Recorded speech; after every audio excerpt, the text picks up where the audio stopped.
Fallout from the deadly attacks continues here in the United States and even closer to home in West Michigan. Refugees here say they are outraged by Governor Snyder's decision to suspend efforts to bring Syrian refugees to Michigan because of the attacks.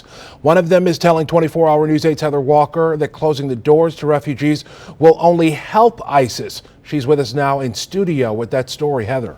Leon, the young man I spoke to says closing the borders will force refugees back to Syria, where they have two choices: fight for ISIS or against them, and fighting against them doesn't usually end well.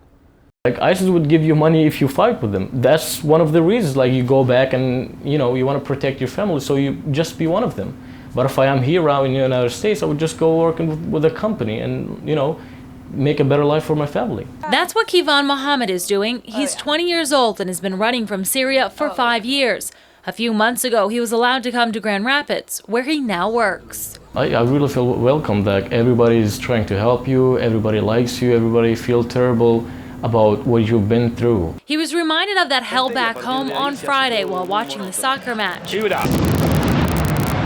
ISIS claimed responsibility for bombings and shootings that killed at least 129 people. I was like, God, that's terrible. Governor Snyder reacted today, closing our borders to Syrian refugees until federal officials fully review security clearances and procedures. He said in a statement, Michigan is proud of our rich history of immigration, but that Michigan's priority is protecting the safety of our residents.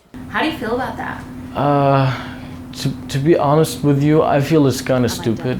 And actually, when I came here, I didn't just buy a ticket and I came. I've been through a program for like 2.5 years. Mohammed and others went through years of intense screening and questions before they were allowed in the States. Governor Snyder said it's important to remember these attacks are efforts of extremists and do not reflect the peaceful ways of people of Middle Eastern descent. But Mohammed feels closing the borders is lumping them all together. They're like just innocent people try to run away from them. And now you're like, no, go back there. It's unclear how long the suspension will last. Reporting live in studio tonight, Heather Walker, 24-Hour News 8.